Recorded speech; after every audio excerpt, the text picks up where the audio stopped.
Greetings, ladies and gentlemen, and others. I am Gumshoe, and welcome back to the podcast. And this is actually going to be uploaded before the end of the month, which is surprising because the last ones have been that. And so today we have another heavy topic. I seem to be on a roll with these, and I have a guest that actually hasn't been on the podcast since like the first episode, I think. It's been a while. It's been quite a while. Yeah, introduce yourself. Hi, I am Icewire. You can also just call me Holly. And yeah, I was here for the first episode, I think, and basically I just do a lot of gaming related stuff on YouTube, so gameplay stuff, discussion stuff, that kind of dealio. And yeah, that's me, really. Well, nowadays you've been doing a lot more vlogger, I guess, type videos. I guess vlogger type kind of doesn't have it doesn't have the right connotation to it.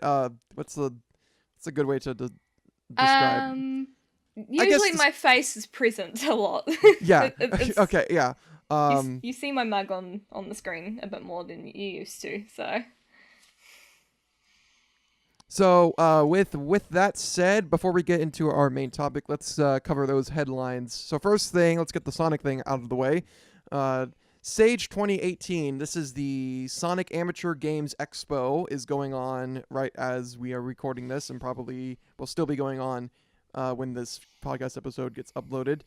And this year is actually pretty interesting because beside just the normal like, oh, here's my Sonic game, we also got some pretty interesting stuff.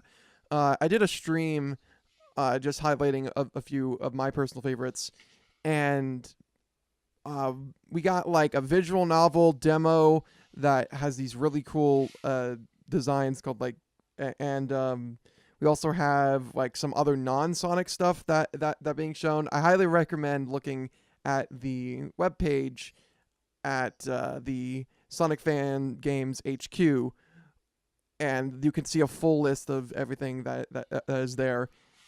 Give them a shot, and though keep in mind a lot of them are merely tech demos, and they are very, very buggy. Most of them are pretty buggy. The two that I found, and unfortunately I wasn't able to stream the other one because I couldn't get it working in time. But there's these two 3D ones that really do kind of highlight some unique ideas of what I would have liked to see. There's even like an entire new engine that's specifically for Sonic and tried to do its momentum based in a more 3D space. So that's always interesting to me because that actually requires a lot of effort. Not like the other ones don't, but it's just like, yeah, we still, given within the community, we still don't know exactly how to make a proper 3D Sonic game, as in terms of if you ask everyone around the community, they will give you their favorites, and mostly it will be radically different. So, yeah, that's about it. I will also say that the Sonic Hacking Contest is coming up soon, and I do plan on giving that way more attention when that comes. But I'll probably, I may or may not talk about it on the next podcast. But yeah, but Sage 2018, look it up. It's pretty cool. That's all I want to say about that. Ice, do you have any experience with like fan games? Have you played fan games or like ROM hacks or stuff?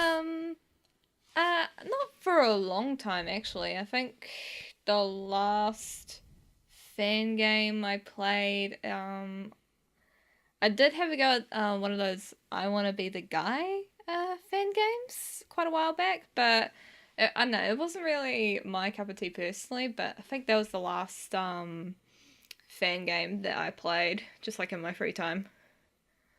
I actually started playing fan Pokemon games, and before I Oh, did any Sonic ones, because I didn't know because most of the fan Sonic ones I were seeing I saw during the time were very memey, and I just like, yeah, okay, yeah. so this is Sonic.exe and such, but no, there's actually some genuine ones, and now I play a lot of Sonic fan games whenever I have the time. So yeah, also if you guys want a great Pokemon fan game, or I guess technically it's a ROM hack, but whatever. Ultra Shiny Gold Sigma is like one of the best ones that I have played, and it's fantastic. It's like it's an entire remake of Gen 2, but it adds a lot of things from like Generation 6 and even some Alolan Pokemon too. That sounds pretty cool. It's huge. It is like really huge, and I'm surprised they were able to fit all this. So yeah, give that a shot before Nintendo takes it down, which segues good into our next topic. Emulator sites are basically down, a lot of them, most popular being Emu Paradise, because of a new lawsuit. Well, it's not really a lawsuit, but basically it's a class action, cease and desist, one of those things where Nintendo has filed to take down emulator sites. Now, this isn't new for Nintendo, but it's noteworthy now because it actually is affecting a lot of the bigger ones and the more known ones, the ones that, we know for a fact aren't going to give you some weird viruses. They're basically gone. So, again, most popular would be MU Paradise, but this also has kind of sparked the debate again of whether or not using emulators and, of course, using ROMs is considered illegal. And by definition, it technically is, but there's a lot of other things to go about. But let's just say if you still have some of those ROMs or you want to get them more, caution, because some of those sites are gone now. Whoops.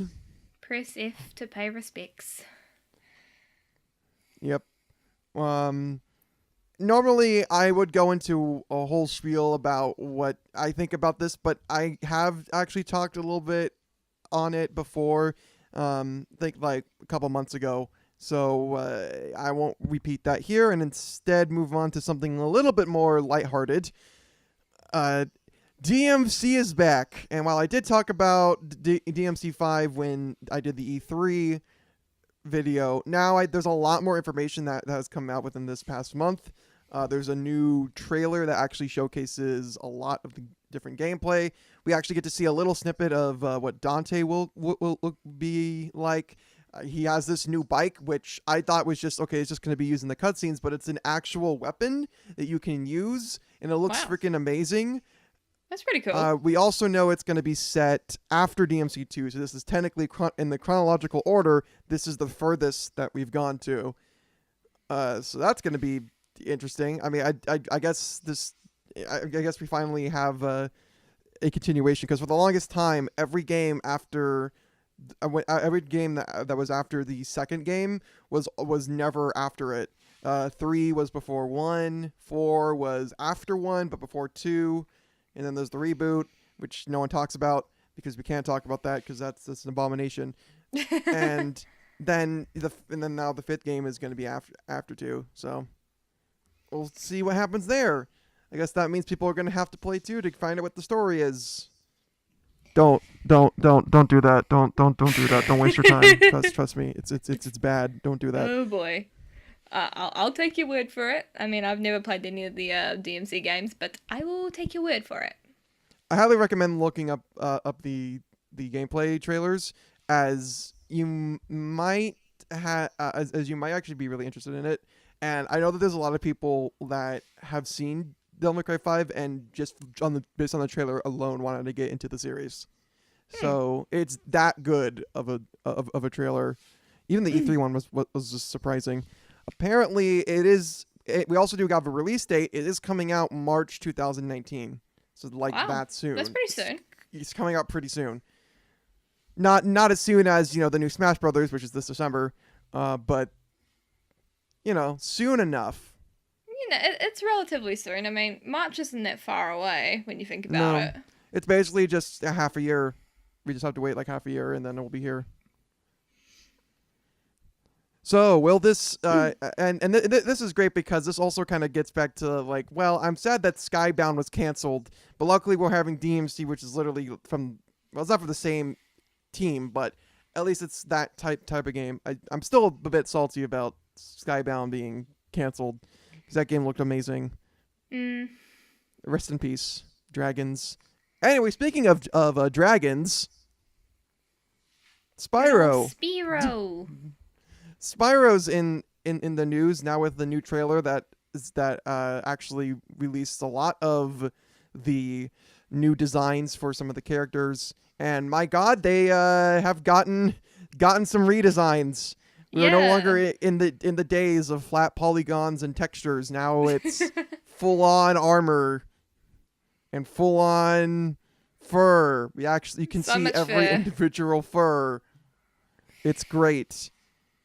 Now, I'd probably be unfortunately I'd probably be a lot more excited if I actually grew up with the Spyro, but luckily Ice is here. So, Ice, you want to explain why this new Spyro is actually a big deal to a lot of people, for those that don't know? Well, I think for me, the reason that, like, because I can't even speak for myself, but, like, for me, what makes it exciting is just because, I grew up playing it, well, the original trilogy when I was a kid. So, like, I'd be, like, 4 or 5 years old and I'd come home from, like, kindy and I'd play it. And, being able to see it, like, sort of get a revival, like a proper revival, compared to, like, the really, really crappy trilogy that they tried with, like, Enter the Dragonfly onwards. It's really cool to see that it's coming back in a more, I guess, fuller form, I guess. And I don't know, it's just really good to be able to go back and play it again because I don't own a PS2 or a PS1 anymore. So, it being re released for the newer consoles, which I own, well, I own a PS4, it being re released for that and being able to go back and visit it soon is really, really exciting. Awesome. I will say though that the only bit of Spyro that I do have the PS1 port. Why do I always do that? Uh, So good. I do have the original PS1 for version of the first game with the PS1 because it came with it for $5. It was like the best Nice. deal. I had to get it. And I only played the first two, and the controls have aged. Yeah, I that's can't. another It's thing it's a too. bit stiff. It's very stiff. So I am glad that it is getting a remake, or because now with better controls, I have a feeling I will enjoy the games a lot more. Yeah, that's a really cool part too because the older games, that were released in like the 1997 to like early 2000s era, a lot of their Well, controls are like especially so stiff. for the PS1. Yeah, It yeah. had a lot of problem with a lot of their 3D games being very jank. The exception being Crash, but even then, Crash Bandicoot still had It, some awkward physics at oh times, yeah, which there was is some jankiness. especially with the first game. The and the third game had terrible vehicle sections, as in like they Mm. controlled bad. I could never get the motorcycle to work the way that I wanted it to. I just play that and hope for the best. That's another reason why I was glad the Crash in Insane trilogy came out, because now we actually have a definitive way to play Yeah, the first three games, which definitely needed a boost because there is some genuine creativity in that, and I'm glad that did so well that we are getting the Spyro. Though I am kind of sad about it, about the whole, well, we only had the first game on the disc, and you got to yeah, download the other yeah. two, and I'm like, why even do that? I think What's the that's point of getting the kind physical of version? There's right, like exactly. Because there's now like, no incentive. I get it. It's the companies wanting to say, well, we're gonna push out, not getting physical releases because A, it's cheaper, and B, it's special, and B, it's just a lot more faster. They can just I release it. mean, I get the whole like, because a lot of games nowadays are like, digital download and stuff. But then again, there are still people that like go out to stores and like they like to collect the physical editions. So like, kind of feels like those people that like go out to get the physical editions because maybe they don't have good internet at their place. It Well, kind of feels like they're the getting thing ripped is that off. nowadays you do have to kind of install it too, but That's true. luckily, but you never have to download anything unless it's DLC or an update. Uh, Yeah, like the day one patches. Oof. How about day? Oh God, what? Oh man, this reminds me of back in. Was it? I don't remember if it was Final Fantasy 15 or if it was Assassin's Creed Unity. It was probably one of those two. But where the day one. Oh yeah, it was Assassin's Creed Unity. The day one patch, or I should probably say week one patch, was like 15 gigs. And That's I'm a lot of like, gigs. that's not a patch. That's a listen. We need to fix the game. And there's a couple other games I just like. Oh man, we're gonna release all the content afterwards as a patch, quote unquote. Yeah, the And then same just thing happened with Mass Effect Andromeda too, because oh yeah, Andromeda was the other one that I was thinking of. Didn't they do that too? Or is like yes, they did. Because I got the game when it released, and pretty much on the right, because I got it physically, so I had to wait for it to install, and then after that came this like huge freaking patch. I think it was something like 15 to 20 gigs. yeah. Oh yeah. See, Yikes. I caught Andromeda near the tail end because I do like the Mass Effect series, Mm. and I did want to pick up Andromeda, but just not at full price given the negative reception. Yeah, And that's fair. now that I actually had time to sit down and complete the thing, it's not that bad with all the stuff given out. I do have a problem with a lot of the side quests though. I think that Mm. they just kind of appear and they just keep appearing and appearing and appearing, and you got this list of stuff, and I don't think it's properly thought out. Yeah, but like, But yeah. but but all the main stuff is actually very well, and PB did not annoy me as much as I thought she would. So uh, maybe I just have more of a tolerance to that. I don't know. the only one that annoyed me was Cora. She was annoying. Yes, Thank you. yes, same. I was like, yeah, you're no longer in my party. Yeah. Goodbye. Just like take a shot every time she says, I'm an Asari huntress.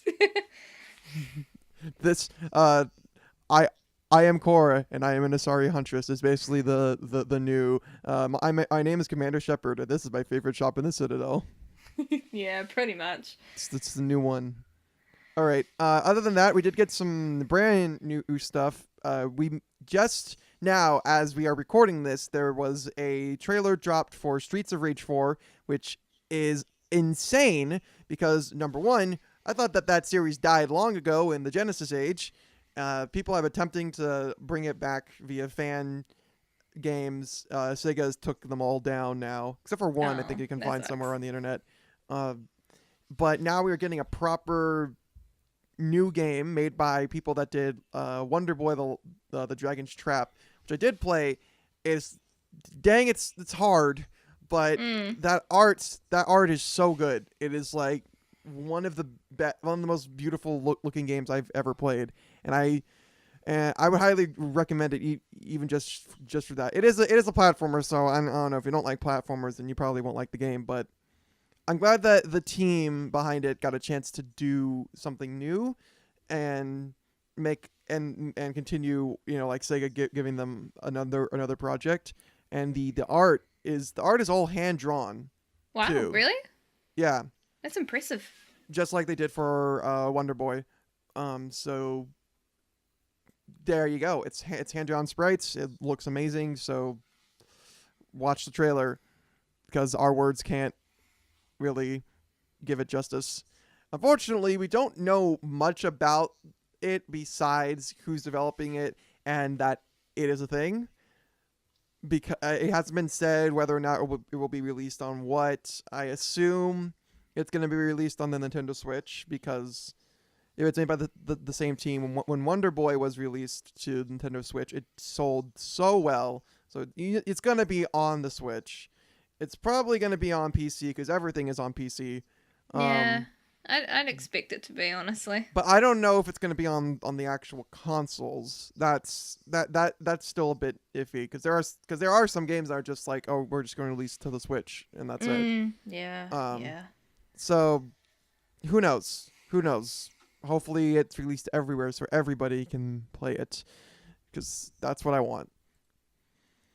And lastly, before we end the headlines, there's also some CG Project Red streamed 48 minutes of their new game, Cyberpunk 2020, which looks Woo! freaking incredible. I won't go into too much detail here, as I personally didn't get a lot of chance to really analyze every little detail. But from the footage that is shown, it looks incredible. Yeah, I agree. I mean, I just literally like just before we started recording this podcast, I was watching a bit of it and it is really, really impressive. I know a lot of people were upset about like it not being third person compared to like The Witcher 3 Wild Hunt, but this suits the first person style, I think. It looks fantastic. I'm actually glad that it is first person, because this way CG Project Red is trying to say, okay, listen, we don't want to be only known for The Witcher. We want to do something else Exactly. new, because like, sure, I'm glad people like The Witcher. It's great, and it's a great series, but come on, we It's do other like, things. it's like being a one trick pony, you know? So Yeah, then branching and that out and doing this, it's that's great. kind of the I feel like that's kind of a fear for a lot of developers, is becoming a one trick pony. Like, you just have one thing, and that's the one thing you're good at, and Yeah, I you're gonna agree. have a point where you want to branch out. So I'm glad CG Project Red is doing this. I love the Witcher series, especially for its its RPG uh systems. Its gameplay Mm. systems, I feel, were just perfect. Uh, Maybe not so much in the first game, but in the second and the third game especially, they were just they were so good. So Yeah, I I agree. have faith that this will be really good, and I'm glad that it's different enough to where we can see a CG Project Red is just a one trick pony, or if they are actually more like the Obsidian, where they can just do a lot of different things and still pump out some quality. Though then again, Obsidian games are terribly known for being a buggy mess at times, but dang, their stories are so Yeah, I good. think I I mean mean, they made obviously the Fallout New Vegas, so that should tell you something. yeah, Fallout New Vegas was great. I think with Cyberpunk 2077, while we're probably not gonna actually be able to get our hands on it for a while because I mean the game's quite a ways off. Just from this, I've got a bit more faith in CD Projekt Red now because I don't know, just I wasn't too hyped up with just like I don't know the really secretive sort of talks about like concept art and like how closed in a lot of their info is, but like actually getting to see what they've been working on, it's Oh yeah, it's very reassuring. they announced the game, like, was it last E3? Actually, it might have been two E3s Oh ago. gosh, Um, I 2014, I think roughly. oh my god. See, it's been a while, Mm. and now that we actually have some more definitive gameplay, it just makes it. But here's the thing. CG Project Red, they've been known to take a while for their games, Yeah, but I always kind of feel like that's a good sign. I'd rather a game have the time it needs than be rushed, unlike Mass Effect exactly. Andromeda. And I feel like that the publishers are willing to give them the time, given the fact that they are so widely known. And it's Mm. just like, well, yeah, if this kind of fails, then everyone fails. That and considering the overall like commercial success with The Witcher 3, Oh yeah, they've got a lot on their shoulders. and It's like, I'm pretty sure yeah, if that this will, like, even if the game is super poor, it will still be a commercial success, unless it really is like Derek bad. Sucks Mankind Divided poor, where it's just that's that's kind of unfortunate, because that, oh god, that has a lot of things going against it, especially with the studio interference. And ooh, Mm. I'm still sad, because that might I'm more sad because that might be the last Deus Ex game that we get for a long time, Mm. and that's not a good way to end off the series. Yeah, This is yeah. not a good way. But Cyberpunk definitely looks like the Deus Ex game that I always wanted, and or at least a different take on that. I mean, that's kind of what I thought, but that's mainly because that's the first game I think of whenever there's a game that wants to do something cyberpunk. I'm It's on not the the game. same page, I think, It's because it's not the game's yeah. fault. It's more my fault. But what can you do? I know for me, like, I don't know, like, I thought about getting into Deus Ex, but just, like, I watched a bit of the gameplay and it just, like, while I'm interested in the cyberpunk genre, that particular story just wasn't, I don't know, like, interesting me at all. Oh, Whereas, it has to deal with a lot of government conspiracies and that type of stuff. But the best part about the Deus Ex games is have to be their world building. It's mm, just that's always been one of the highlights for me. I do think that you might enjoy Human Revolution, even though it does have a lot of government conspiracy talk and corporations doing their corporationsness. There's a lot of human moments that really make it a great game. So yeah, hmm, I totally I recommend checking that out. It usually goes on sale for like $3 that's for pretty like cheap. Steam. The last time I think for the summer sale it was like $3 for the director's Nice. cut version, which includes a lot of extra stuff, and that's yeah. So if you ever see it for cheap, always I recommend it. But yeah, with that said, we're gonna now move on to our heavy topic. So today we're gonna be talking about mental health in games. Now, two things to kind of preface this. We're gonna start by talking about how games can affect people, and we're also gonna be talking about how games represent mental health, or at least, Mm, or at least just give some of the good examples. Because at the end of the day, there's a lot of, I like to say, bad examples. I'll bring up one that I think can be seen either good or bad. Um, but we'll get to that when we get to that. I kind of want to start off with how games can affect people. Um, uh, if you guys remember a while ago, it wasn't too long ago actually, but there is now a definitive disease, or it's not really a disease, but whatever, called video game addiction is now a real thing. The WHO uh, laboratory or whatever they call it, whatever, that place decides to name it a real addiction, even though yeah. there's still a lot of the definition that they give is super broad, so broad in fact that literally it kind of counts things like if I were to play, I don't know, Animal Crossing for like 2 hours and 30 minutes, for each, just like maybe 3 days of a week. Oh, that's a video game addiction.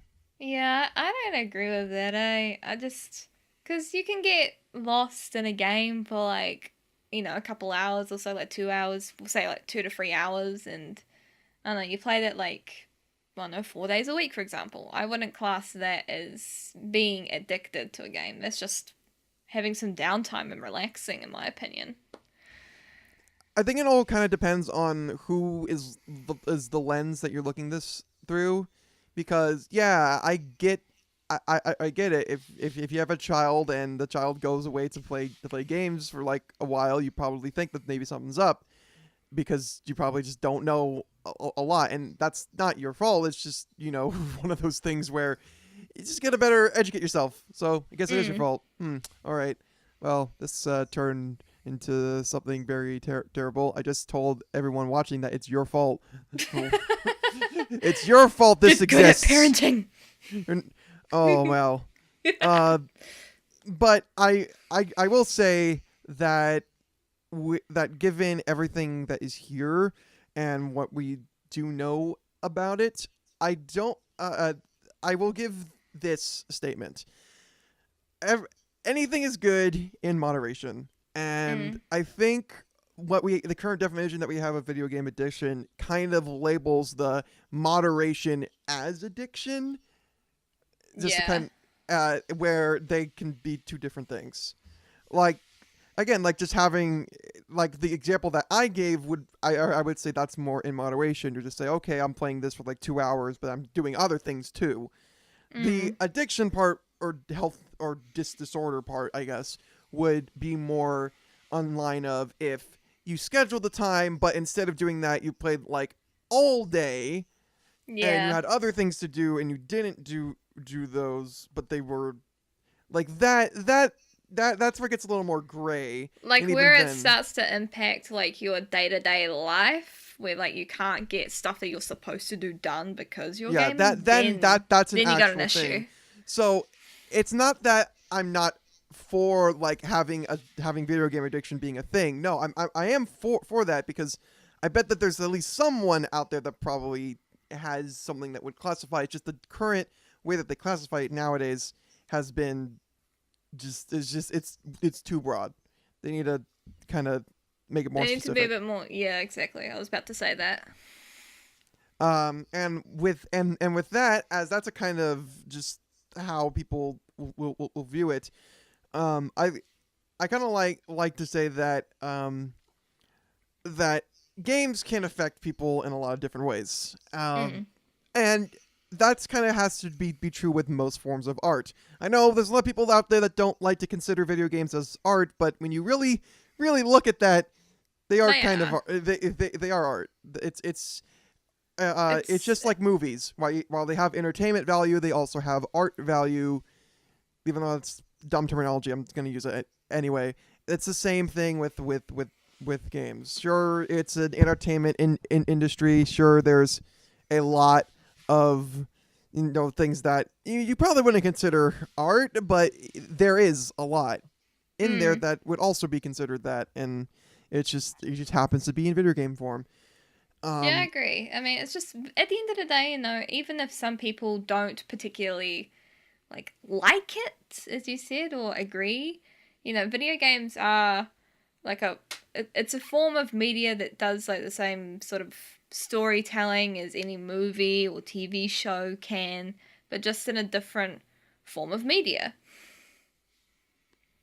and because of that, of course, people are going to react to video games in a number of ways. But there's also this kind of negative connotation that if you play video games, you'll instantly become violent. Yeah. I'm not joking. That is still something. I know probably some people in comments are going to say, "Oh, come on, no one really believes that anymore." No, people do. People still believe this. We're still having this conversation now. Yeah, it's getting to a point where it's almost grasping at straws, Like, I mean, yeah, there are, we got shooting games and stuff, but like, there's also other forms of games as well. Like, I don't know if you take something like, I don't know, you got games from Pokemon to Skyrim to Last of Us, there's so many different types of games, and, To the you know, vanishing of Ethan Carter, that's you another know, one. Yeah. It's just, it's a very, I don't know, stupid accusation, I think. I mean, there's also that general sphere thought that we have that video games are still only meant for kids, which people Mm. still believe that. I'm not even joking.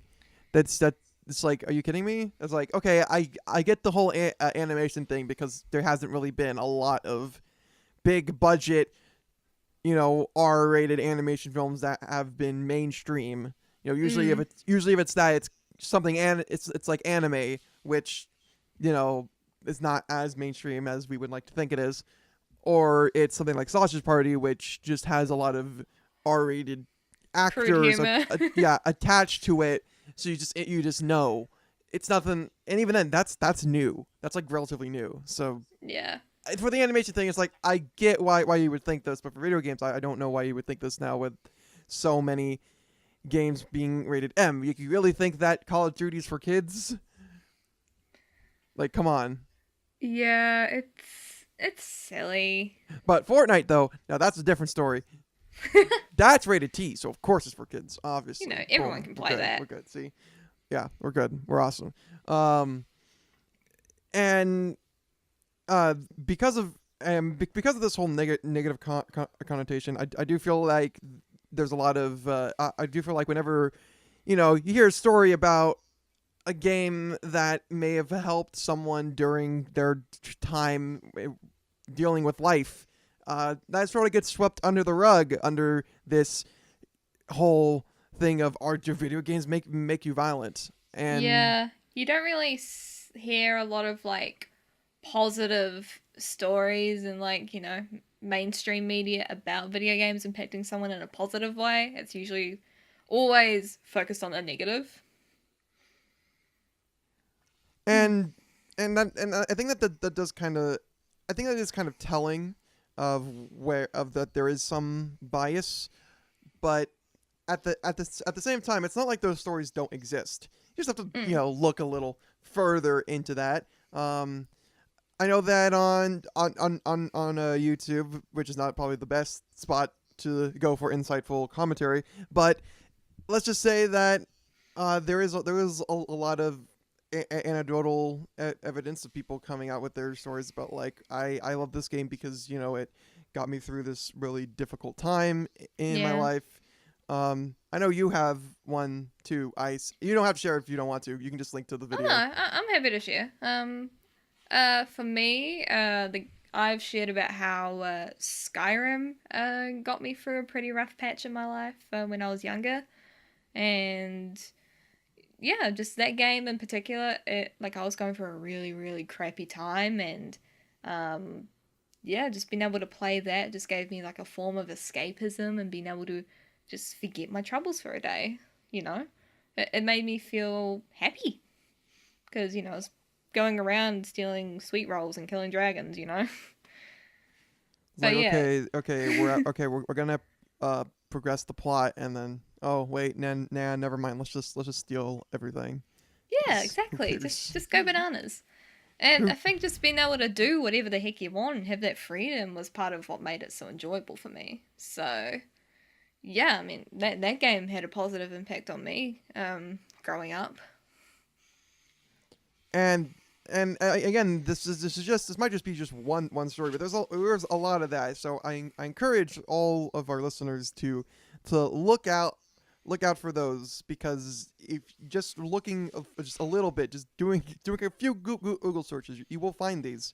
You'll also probably find a lot of doctors that have done studies based on the more positive effects. It's like better hand-eye coordination, or a lot of these gamification things. There's a good TED talk actually that was like 2011, so it's pretty old. But it talks about like gamification and how nowadays kids playing games have to develop a lot more skills than just better hand-eye coordination, and that playing games can Yeah. actually improve your brain and make you smarter. That is literally there's studies that have done that and say that is positive. So Well, how about that? I actually saw an example of that recently with well, it's not exactly like a video game, it's actually D&D related. So a teacher introduced D&D to like a small group of kids in their class, and like they played a session, and those sessions helped the kids sort of get better at decision thinking and just being able to like come up with like different I guess approaches to different scenarios and stuff. So it's also in a sense, So basically it helped their problem solving skills, which yeah, I exactly. mean, if anyone's played D&D, I've only dabbled in it here and there. Would love to actually play some actual matches at some point. But um it is a game that requires that you think about where you want to go, where Mm. what is your suggestions. You also there's math involved. Yes, there is math Yeah. Oh involved. There's a yeah. lot of math involved, and but the end result is generally a good time, unless your character dies. Oh yeah. That's true. Or if you get knocked out. Oh well, yeah, well in my case, I've been knocked out way too many times. I'm like, oh, Yeah. Yeah. all right. Anyway, um, so as you can see, just to kind of end this and get onto our other topic, games can affect people in a lot of different ways. It's very much individualistic, Mm. but there's studies done that show the positives. There's also some others that show that there's negative sides, and this just kind of evaluates my. It's kind of just proves my point that there is that anything is good in moderation, and this is video games are the same thing. Yeah, I Now, agree. whether that moderation is I need to play for like 2 hours or I can play for like 5 hours and be fine, that's great. It's just no like okay, I really want to play this plan out and boom, you're fine or something. Yeah, Yeah, just as long as it doesn't like impact your day to day life and like I don't know, you don't just like sit there for 8 hours, procrastinating, showering or eating and stuff, you're good. yeah. All right. And with that said, now we're going to move on to the games that actually represent mental health. Well, first off, we always got to talk about Hellblade Yes, I love that game because so much. that that is a game that is like oh boy. Do you want to explain? Hell Ice? yeah. Okay, so if you have never played Hellblade, basically the story is that you play as a Viking warrior named Senua who's recently lost a loved one, and their soul is stuck in Helheim, so she has to go on this like journey to Helheim to fight for the soul of her loved one that she lost, but she also has to deal with a lot of like psychological trauma that she's dealt with, and those so she's got psychosis, so um a lot of the manifestations in her mind and the visions that she has, that gets incorporated into the gameplay and the story in like a really interesting way. And it's Huh. just a great experience, honestly. It's very, when I played it, yeah, it got me in the feels quite a bit, and I felt like I was her. I mean, I was like I had anxiety, and then I was like relaxed, and then yeah, it was a roller coaster, but a really worthwhile roller coaster. It was good to experience Hellblade and its story. Huh. All right. Yeah, I think you kind of explained it in almost the same way that I would like. Oh, I have nothing to add to that, I'm but sorry, I just really like no, the game. no, no. That's no, that's good. I think that it's a great example of just what you can do and how you can create a sympathy too about Yeah. this and um just how games can really make you feel for different characters. And Mm. also it's a great way of again incorporating the mental health with the game. There's another game that actually kind of does this, but it's way more gamified in a sense. Eternal Darkness. Pretty sure you've heard of the title. So it's a horror game that was on the GameCube. Had this unique thing. Had a sanity meter that would affect the game. Oh yeah, yeah, yeah. I've heard of that. Yeah, I haven't played it, but I've normally heard of it. yeah, normally when I think about like mental health in games, that's the first thing that always pops in. But of course, that's just a pure game mechanic. It doesn't really Mm. impact like at the end of the day, our main character is fine. You know, it's just whatever. But Yeah. that's at least something that kind of when I look back that man, this could be expanded on so much. And then Hellblade comes out and it's like, yeah, this is kind of what you could have done. The Or interesting thing with Hellblade was that so the creators of the game, Ninja Theory, they actually brought in people who suffer from psychosis, and some of the I know for one particular person that they talked to, their delusions that they had. So they had one where like, and I can't remember exactly what it was. It was like something about like just like being in like a pool of blood and like hands coming from up and down like from the pool of blood and also the ceiling, and that got sort of mixed and turned into a part of the gameplay that you have to go through at one point. So it was interesting to see how like those kinds of experiences people have get represented in a story like Senua's, and it really yeah. made you feel for her. Another another game that kind of I think does that really well, or at least uses it in a way. Have you ever played Franbo? I haven't played it, but I have seen like let's plays of it on YouTube. Yeah, if you even if you see in the first, you know how hellish it can be, but I think it does. That's another game that does a good way of again making you feel empathetic, but also kind of incorporating these delusions into and making it seem like no, for the person it does seem real, even if you think that oh there's just daydreaming, it's nothing. For the person it's like these things are really real. It's Yeah, like yeah. and Frambo does a great uh kind of, I'm not gonna say like blurs the lines, but it's very much like you kind of don't know which one is the real world. Mm. It's like at least that's the one that's kind of the impression that I've gotten, is like you don't really know what is delusion and what is not. Like, could this actually be real? And and again, when a game decides to go for that, that's great. Yeah, yeah, I agree. There was actually a game that I played a while back that does something similar to what Frambo did with sort of blurring the lines well, kind of blurring the lines between like, is this actually happening or is this an illusion? And that was Night in the Woods. So Oh the main yeah, night. Oh yeah. I actually wanted to put that one on there.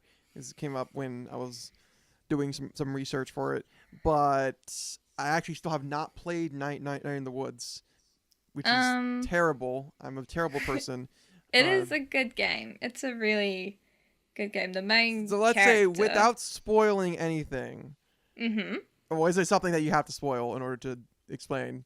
If you can Um explain without spoiling anything, No, then I can explain it without spoiling. So okay, cool. basically, what happens is, well, the character you play as a cat named May, and which talking cat, as you do. All the characters are animals for whatever reason.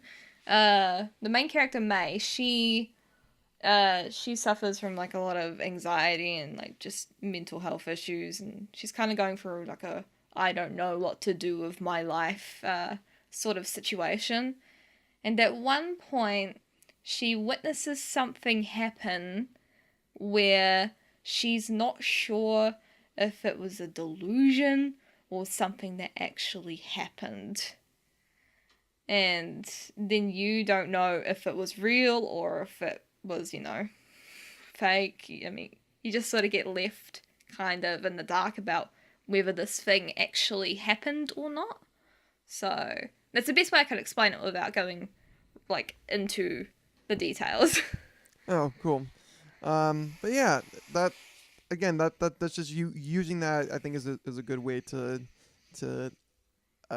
show what a person with these would actually kind of think.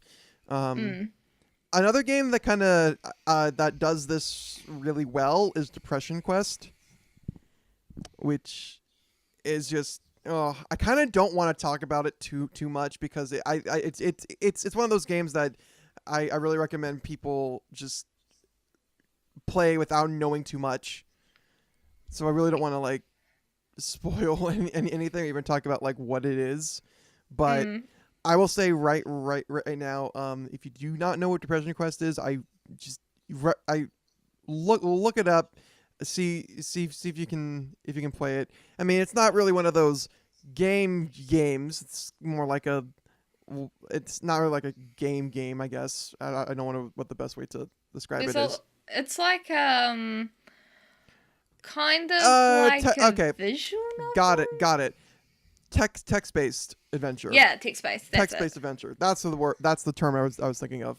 It's a text based adventure, which might not be everyone's cup of tea, but trust me, it is one of the most realist things I have ever experienced. That and also there's another one that I think of, but it's technically doesn't deal with mental health. Well, I mean it can, but yeah, there's another one another text based adventure that I actually really like too. That Sponge actually got me interested. He did a video on it, I think.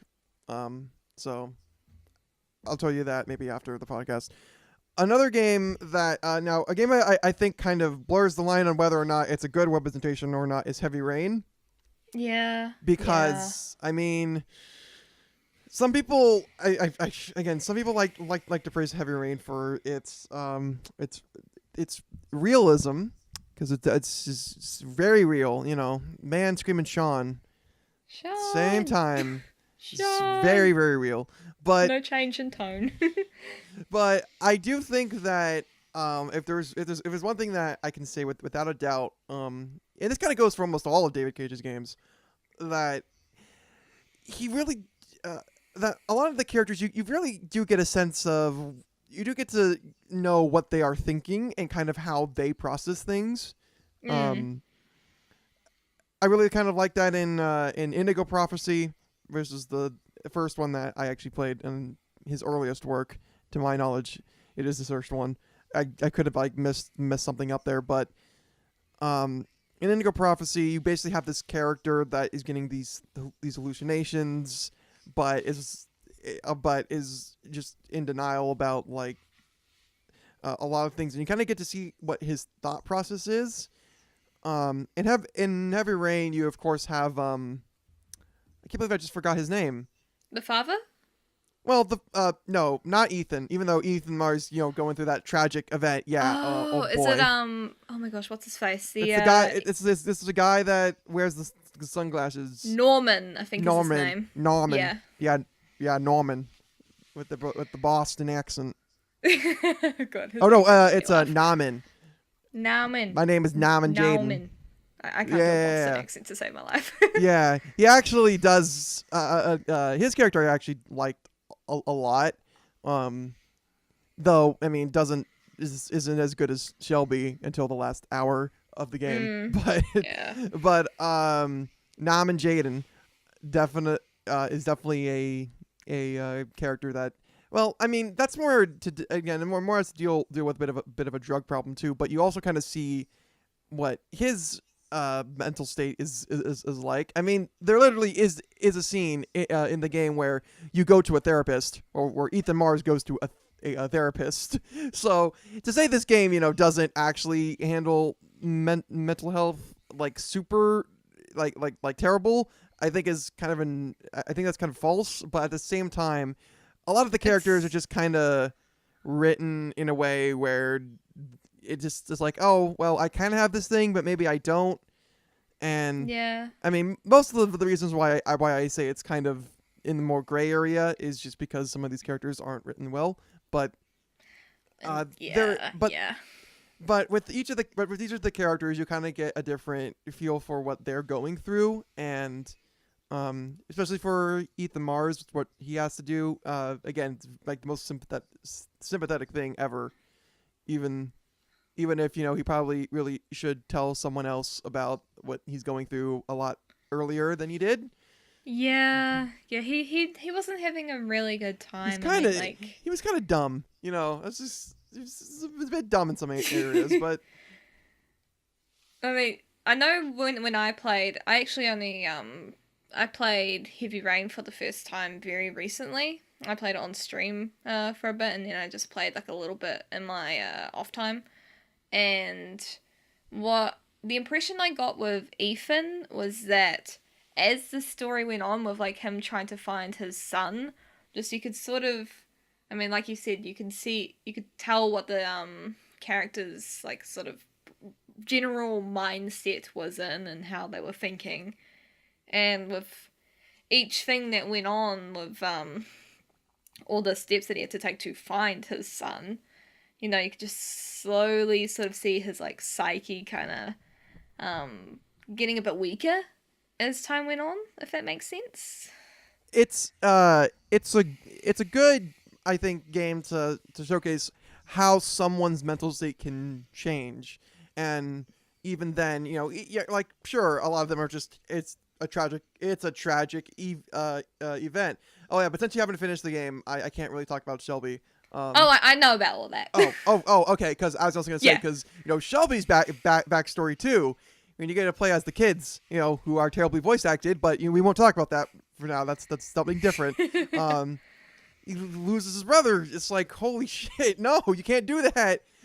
Oh, Yeah, terrible. just even though I think Shelby represented himself in like for the majority of the time like a very calm and composed way. Like on the inside, he considering the stuff he did, he clearly wasn't okay. You know, Yeah, like no one does what he did. Just for the sake of it. and There's also always his something wrong. his off-screen alcoholic father. Yeah, yeah, that too. He was just, you can only see him in off-screen land. I forgot to give him a model. That's okay. What you do? Budget. Budgets. Hey. Budget. It just kind of also highlights. Oh wait, there's also it also reminds me of a side character. I don't know if you met him, but it's like Nama Jaden's, I think, second time you play as him, where you go start investigating houses and you see that one guy that's obsessed with Jesus. Oh yeah. I know that one. Yeah, that scene. Oh boy, That was heavy. That was really heavy. What did you do? Like, how'd you end that? I can't remember what I did. What did you do? I actually ended up just like trying to talk him out of it, and then of course my partner, being an idiot, shot him. I'm like, oh, you gotta be freaking kidding me! I hate this guy now. It's like, but yeah. Oh boy. So that's pretty much all the time that we have for today. It's a bit of a more interesting podcast too. We got kind of half and half with some news stuff and some other stuff. I just want to thank Ice again for coming on to the podcast. Next month, I actually might be doing something a bit different.